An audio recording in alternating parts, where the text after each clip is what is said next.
Hello guys, ngayon i-actual wiring natin to guys, yung diagram.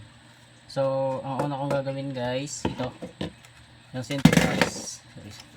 centralized power supply natin. Ilagay natin dito yung AC cord. Ito guys, AC cord. So pinutin yan, AC cord.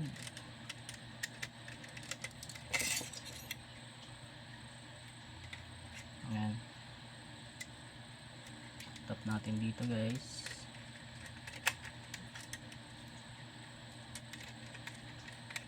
Ayan, ano na siya, plug na siya. So ang next step natin gagawin guys, dito yung 5 volts ng ating back converter. So gumawa ako ng ganitong wire guys. So nakadupont wire tayo. So dalawang male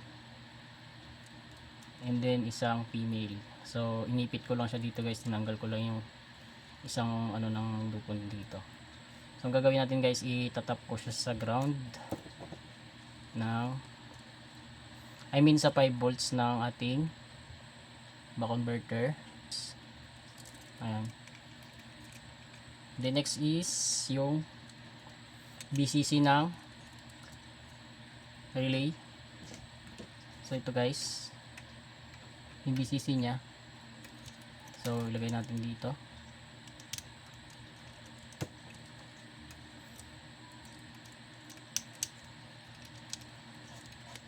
So ganito yung itsura nya guys, makabit. So dito yung bin ng ating ESP32. Ayan, nakatap siya dyan. Ganyan siya guys. So kayo na bahala guys kung anong diskarte nyo sa wirings. And then next natin guys, itong ating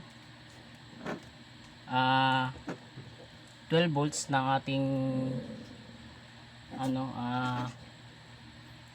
back converter.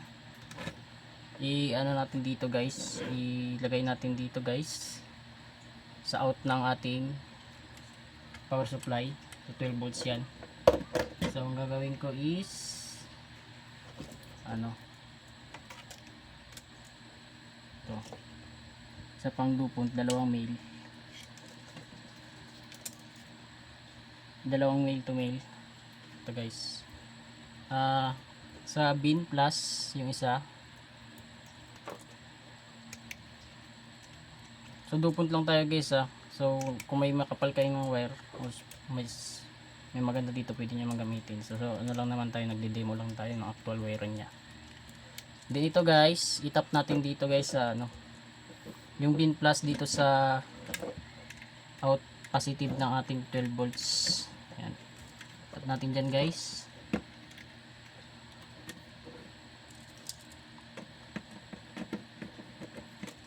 And then tap natin yung bin negative dito.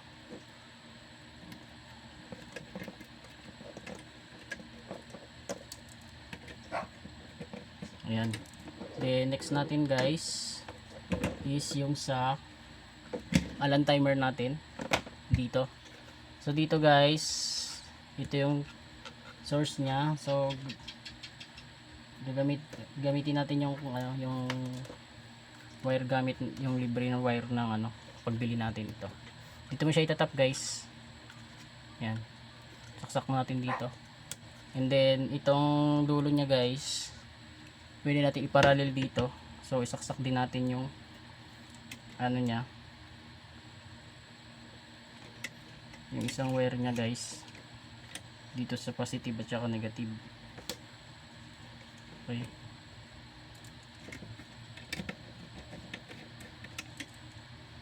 Dito.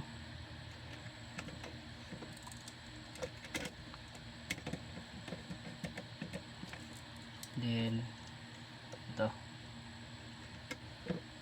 So dito same din yan dito guys sa nakaparallel din siya dito sa back converter natin, positive and negative ng out ng ating power supply. So ayan guys, nakatap na siya. So may power na to guys pag sinaksak natin tong centralize. So ang next step natin guys, yung ating coin slot. So i-plug natin dito guys sa dito part na to. Yan. So yan, plug na siya. And then yung ano, yung dito sa part na to guys, itong green na to, kahit di mo gikat mo na to, then isaksak natin dito sa gitna guys, sa ano, sa ito, sa normally open, tsaka sa comb nya. Yan guys. And then may ginawa din akong ano guys, ginawa ko yung ano, ito guys, naka ano din siya, tinap ko yung ground ng ano, ng ating, I mean ng tungkom ng ating Allen timer dito sa mga ground ng ating 5 volts na 5 volts dito sa back converter, at saka sa 5 volts ay sa ground din ng ating back, ano, ng relay. Yan, ito na yan, tatlo guys. Yung isa naman dito guys, ito yung ground para sa ating ESP32. Yan. So ang gagawin natin, itap ko yung ground ng yung isa ilagay natin sa ground ng back converter, I mean sa relay. And then yung isa sa ground ng ano, ng back converter sa part ng 5 volts. Medyo magulo guys ha, pasensyahan nyo na, tayo magaling mag ano. Ayan natin dyan guys. Ayan, connected na siya guys. And then ito ground ng ating ESP32.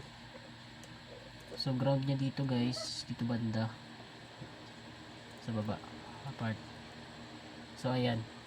Then dito guys, ito yung ano niya, yung com niya guys, ito naka-join na rin dito sa sa ano na to, sa tatlong ground natin na ano, relay. Naka-join na rin dito sa ano, sa tatlong ground natin dito. So dito yung com banda, tinap ko dito. So kayo na bahala kung paano yung diskarte nyo guys. Na next naman yung normally open ONO ng ating Allen timer. So ito guys, nakasaksak sa ano to guys, sa D27 ng ating ESP32. D27 guys.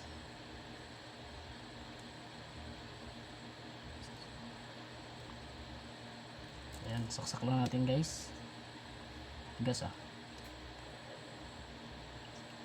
Ayan, masaksak na siya guys. And then next natin guys, yung in ng ating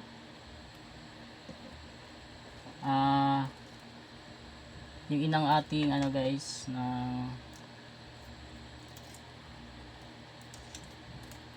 relay papuntang sa 26 GPIO 26 ng ating ESP32. Ayan guys, ESP32 then sa 26. Yan. Yan guys, almost na tayo.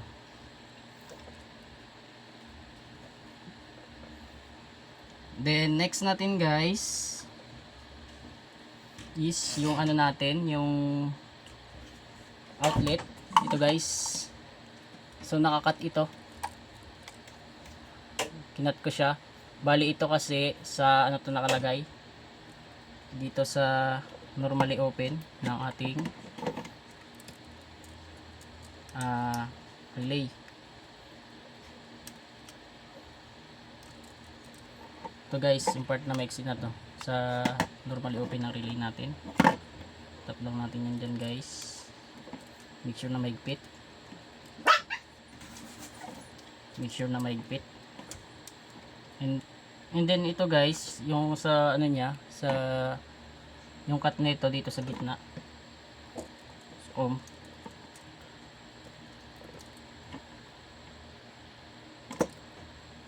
Dito sa com siya guys, papuntang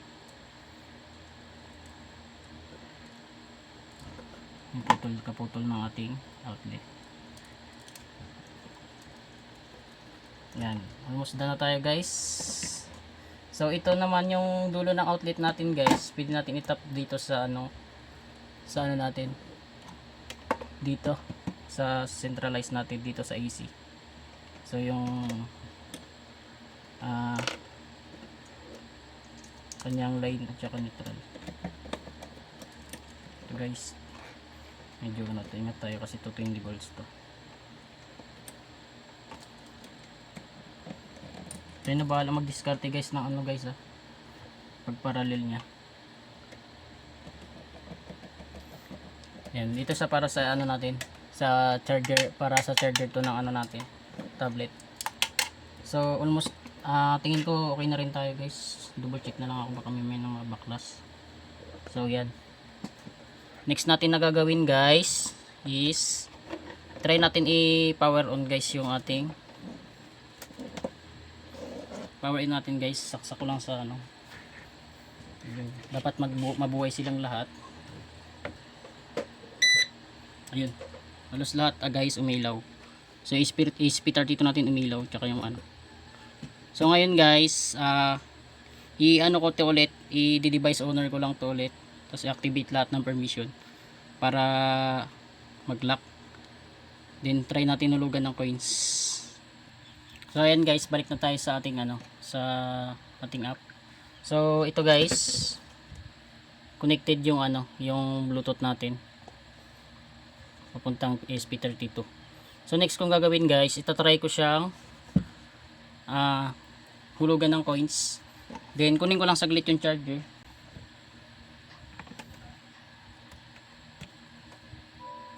So nag-charge siya. So mamaya natin guys ihulugan ng coins. Mo natin sa settings.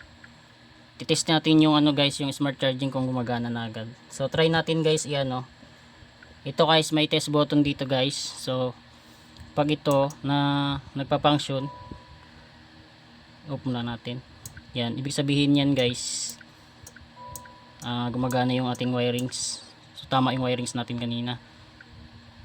So ang next step natin na gagawin guys, iset ko muna yung battery to 54, 53. So i-start charging niya guys is 52. And then yung stop is 53. Save. So make sure na naka-on to guys. So yan, nag-stop siya. So na-reach niya yung 53. Yan guys. Zoom in ko. Yan guys, naka 53 siya. So mamaya try natin yan mag-open siya, mag-on yan siya mamaya pag nag-reach niya yung 52. So guys, try natin ngayon maghulog ng coins.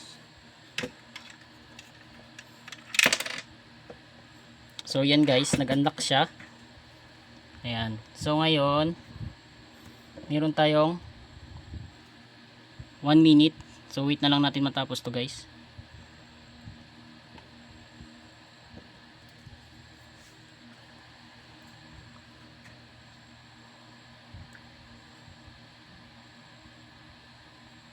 Ayan guys, wait na lang natin mag-lock guys.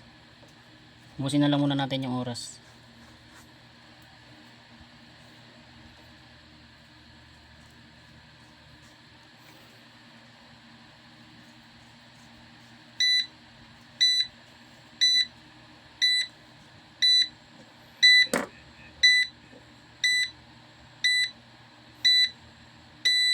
Ayun, nag-lock siya guys. So ngayon, wait na lang natin guys magbaba ng 52.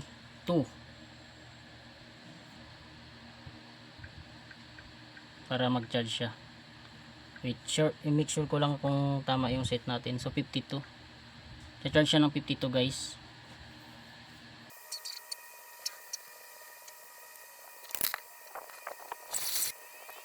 Tagal ng 52 guys.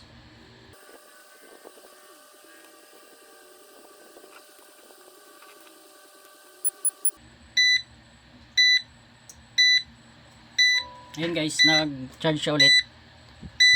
Kita niya nag-charge ulit ng 52. Ayan. So yun lang guys. So sundan lang natin yung diagram. So kayo na lang bahala mag ano ng wire nyo. Para maganda rin yung ano. So ngayon kasi testing lang tayo, gumamit lang ako ng mga dupon wire. So yun lang guys. Thank you.